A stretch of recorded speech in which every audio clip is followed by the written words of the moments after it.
What's up, Cranks? So today, na-reach na natin yung first 1,000 kilometers nitong KTM SMCR 390 natin. At pupunta tayo sa KTM Las Piñas para sa first PMS. Kaya tara, let's go! So pupunta tayo ngayon KTM Las Piñas via Danghari Road, tapos Alabang Zapote, and then dun tayo sa may Marcos Alvarez, which is yung kanilang Las Piñas branch. Sana lang today medyo hindi traffic.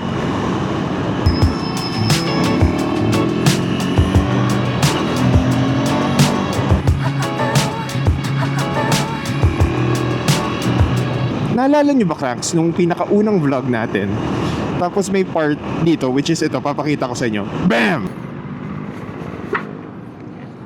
So ayan, ang nangyari pala dyan, actually, hindi ako naubusan ng gas. So doon nang papasok ang ating issue, which so far, more or less, 3 times pa lang naman nangyayari sa akin, which is yung stalling issue nitong ating KTM SMCR 390. Hindi ko lang alam kung Adventure R or ewan ko lang kung yung Enduro R is suffering the same problems, kumbaga. Pero sa akin, so far, naramdaman ko siya 3 times pa lang naman. Pero meron tayong quick fix. Meron tayong isang subscriber, Cranks, na actually nagsasuggest ng isang shop na puntahan natin para magkaroon tayo ng fix dun sa stalling issue. Pero hindi pa ako sigurado eh. Kasi baka mamaya magkaroon ng problema sa warranty. Diba? Grabe, ang laki nito. Hindi ba babagsak yung yung metal steel plates?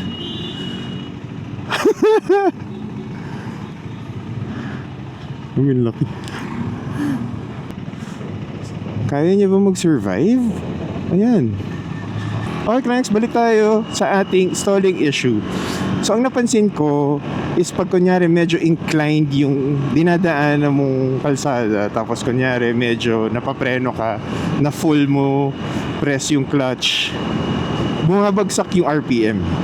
So, kung titignan nyo at babalikan nyo yung nangyari sa akin nung akala ko nawalan ako ng gas, which is ito na naman, bam! Ayan, medyo inclined kasi yun yung Petron. Ngayon, Cranks, ang pinaka-fix ko lang actually is pag na-feel ko nang babagsak na yung RPM, parang mga dirt bike natin, medyo magbibigay ka lang ng konting throttle. Parang wing, wing, wing, wing, wing! Welcome to Las Piñas, Cranks! Okay, Cranks, ito yung typical na traffic. Kung taga-south kayo sa Las Piñas, medyo lang tayo talaga dito. Itong traffic dito sa Las Piñas, Cranks, matagal na tong ganito. Since bata ako, alam ko may ganito talaga. Ay, kuya. Actually, Cranks, ang maganda dito sa KTM Las Piñas is pag magpapa-PMS ka, pwede kang magpa-book. So, ang booking natin is 10 o'clock, pero kung nakikita nyo, almost 9:20 pa lang. So, medyo napaga tayo. Pero, gawin na natin at capitalize natin. Isa sa mga, hindi ko lang sure kung meron silang stock. Pero actually curious ako dun sa Enduro R. So ito yung SMCR, di ba, Cranks? So yung Enduro R is yung Enduro version. So yun yung kumbaga dual sport version nito. I mean, gusto ko lang ma-check kung meron sila, Cranks.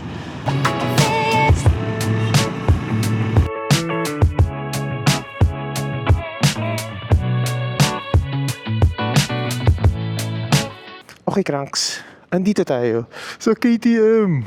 Nakita na natin to before. Pero, ang curious ako is ito. Yung KTM na Enduro R. Grabe din yung stock na Nobbies. Obviously, halos parehos lang naman sa ating SMCR. Pero, curious ako, in a way, paano natin ma-check kaya? So, ito yung Enduro version ng ating SMCR. Diba? At sa sinasabi ko, ayan, ewan ko lang kung nakikita yun sa video, pero tiptoe ako. Ay, Cranks, 5'11 pala ako. So, kung kuha, ang taas niya, mataas siya, yung Enduro R. Hindi ko lang alam kung pwede tayong bumili ng ganito, yung handguard. Para maganda yung handguard para sa ating SMCR na si Cranky. Pero kung curious kayo, definitely ako 5'11", medyo tiptoe. Gamit nating sapatos, medyo may takong, pero yun nga, kahit may takong, isa pa. Kaya naman i-flat foot. Hindi. Medyo tiptoe. Huwag natin pilitin. Isa sa mga kinagustuhan ko actually sa SMCR, pati dito sa Enduro R, is yung kanilang design dito. So, naiipit mo talaga. Actually, mas mataba siya. Siguro mas mataba yung seat niya. Kasi dito, mas madali siya ipitin kaysa sa SMCR natin. Anyway, Cranks, tanong nga natin kung magkano to. Isa rin to sa mga magaganda kung gusto niyo mag-trail. Enduro R. Kung ayaw niyo ng parang Adventure R.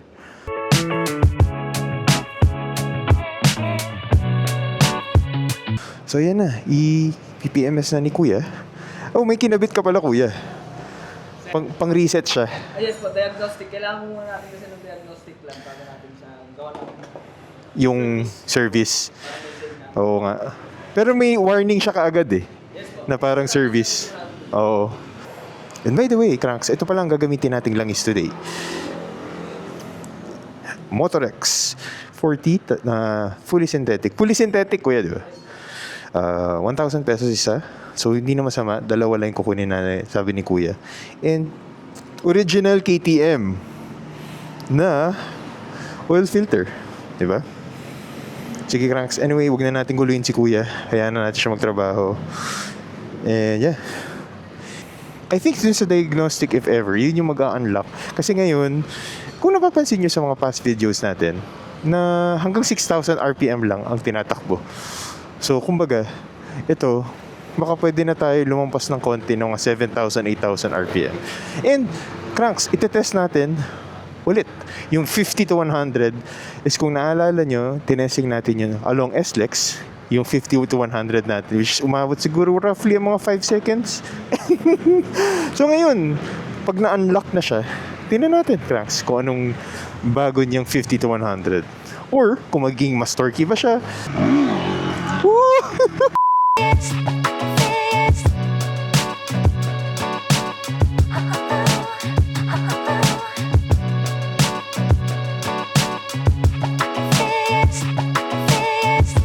Okay, Cranks, so tapos na tayo mag-PMS. And umabot siya ng mga 3,800 pesos. So, 2,000 pesos yung ginamit nating langis, 500 pesos yung oil filter, and 1,250 ata yung labor. So far, ramdam mo kaagad actually yung kanyang performance. So, tingnan natin to actually. Excited na ako pag meron tayong open road maya-maya kung kamusta yung kanyang acceleration. Kung pwede ba talaga tayong lumampas sa 6,000 RPM. Pero syempre, dapat safe pa rin.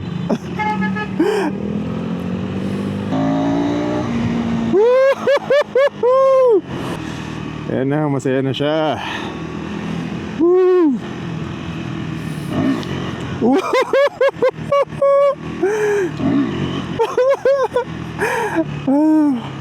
Ito talaga yung iniintay ko, Cranks, na after ng PMS, kahit papano na parang may enjoy mo na natin ng SMCR. Syempre, obviously, break-in stage, kailangan natin medyo alalay. Actually, Cranks, sa torquiness niya, medyo mas smoother in terms of handling. Ayan, no? So, hindi na ako parang masyado, ayun ko lang kung nasasanay lang ako. Pero, mas ang sarap. Mas masarap siya ngayon. Mas enjoy. Anyway, Cranks, thank you for joining me today dun sa first PMS natin. And kung nag-aalala kayo doon sa stalling issue, may paparating na update para dito sa SMCR. Pero sinabi ni Kuya, meron na actual update para dun sa mga Adventure R. And Cranks, kung nag-enjoy kayo dito sa video, make sure to subscribe on this channel, Crank Casual. And kita-kits tayo ulit sa next ride natin. Probably somewhere sa Tagaytay. And baka mamaya may mga kasama tayong friends ulit. And yeah, sobrang enjoy nito. Ka lang. May tatry lang ako. Kotse ba?